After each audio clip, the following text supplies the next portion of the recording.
This is the Church of St. Paul in the Desert. I think some of you may remember Yakov Smirnoff when he first arrived in the United States. And he was absolutely amazed at what you could find in grocery stores. You had powdered milk, and you add a little water, and you have milk. And you have orange juice powder, and you add water, and you have orange juice. And you have baby powder. We're not going there. But the reality is, there are those who think that if you add a little water to a person's baptism, that that's all it takes. And the transformation happens. And you become a Christian. No, not so much. That's an ongoing process. Yes, technically, you become a Christian through baptism.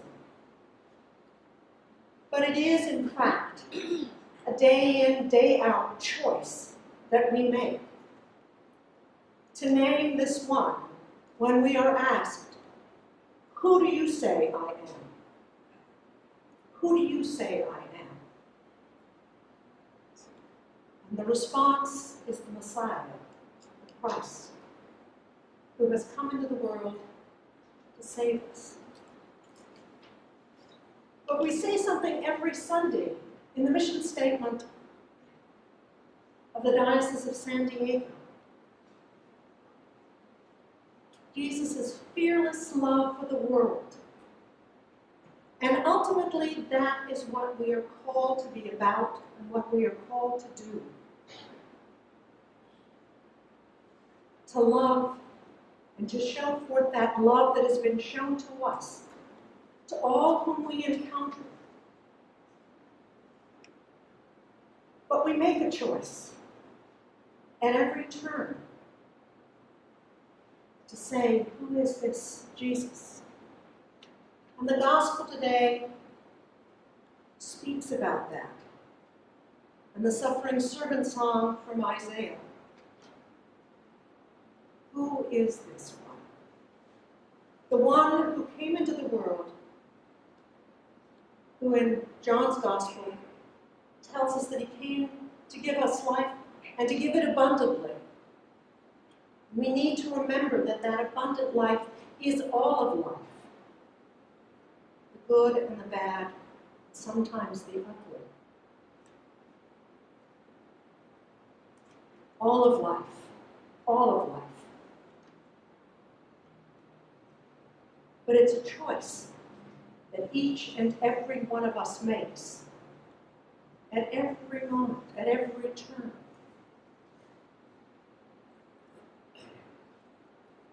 And sometimes that's harder for us to hear and understand.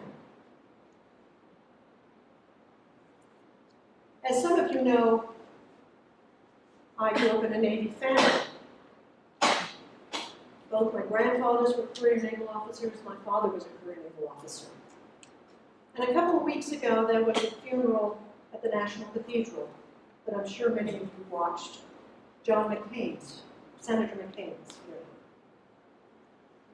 My father served under Admiral McCain in London and had the inauspicious, somewhat difficult task of going in and telling the Admiral when his son was shot down over Vietnam. And so there's always been a family connection. I knew the Admiral. I knew his wife, Roberta, who was at the funeral at 106, which just blew my mind. But she was a tough lady 50 years ago when I knew her, and she was there. An amazing situation. But John McCain, to me, is someone who typified and understood what service and commitment meant. And the same kind of service and commitment is called forth from each and every one of us if we say that this Jesus is the Messiah, the Son of the living God. It's not a now and again, and, well, I've got other things to do, and it doesn't really matter how I go about my business. Because it says here that I'm a Christian. not quite that simple.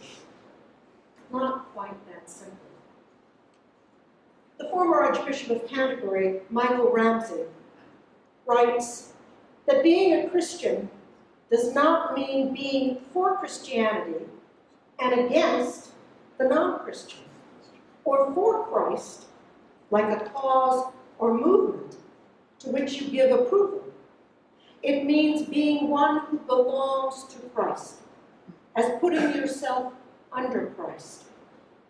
It means being one who asks Christ to rule your heart and your will, so that you are free for possibilities you would otherwise never be free for.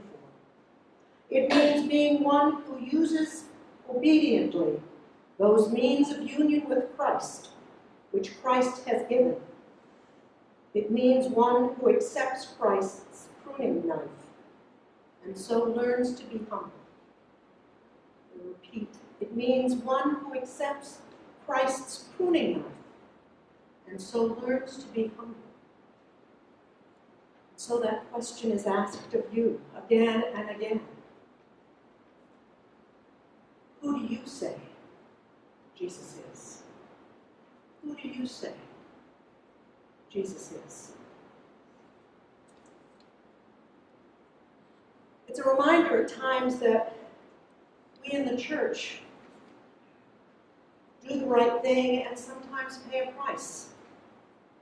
Dietrich Bonhoeffer comes to mind almost immediately as one who stood up against what happened in Germany and felt it was the church's responsibility to do that.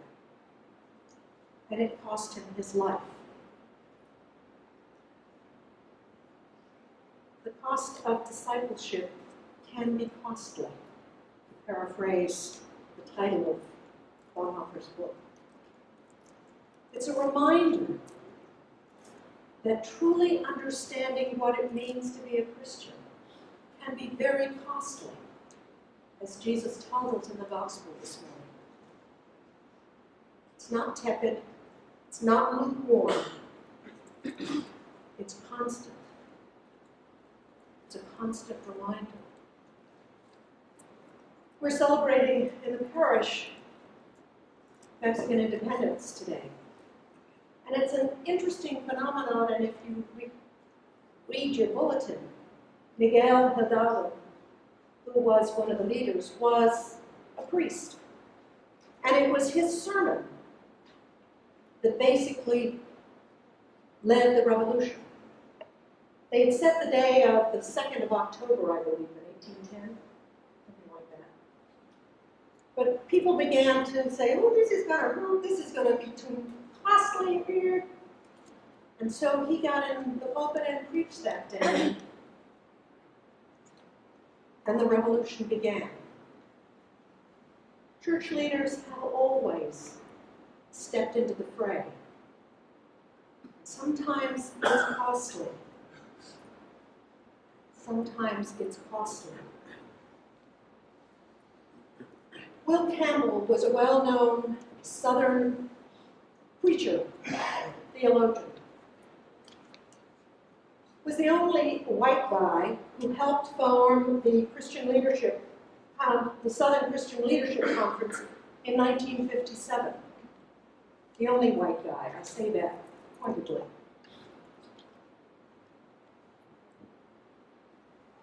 And he scandalized some of the other leaders because he continued to provide pastoral care to members of the KKK, the Ku Klux Klan. And when a reporter asked him why he attended the trial of one parishioner, a former KKK Grand Wizard, who killed a grocer for selling food to African Americans, Campbell responded, because I'm a Christian, damn it. It's not an easy path. Those of you who grew up in the South, as I did, when not overseas and around the world, knew what that felt like and knew what that looked like, and it was not pleasant. He actually was a little stronger in his response. You can Use whatever word you would like. But the reality is, it's a reminder. It's not tacit, it's not lukewarm, it's not now and again. It's at every moment. Do I run the red light? Do I help that other person? Who do I say this Jesus is? It's a reminder again and again. That fearless love for the world. Will Campbell's final statement along the line was, if you love one of them, you gotta love all of them. If you love one of them, you gotta love all of them. And we live in a divisive era. And the issue is, if you love one of them, you gotta love all of them. And that's hard for some of us, myself included. But that's what we're called to do and be about. It is about that fearless love for the world. And it is ultimately to recognize that God's world is all about relationship, not ideology. Losing your isolated, fearful self leads to a world of beloved friends. This is the beloved community.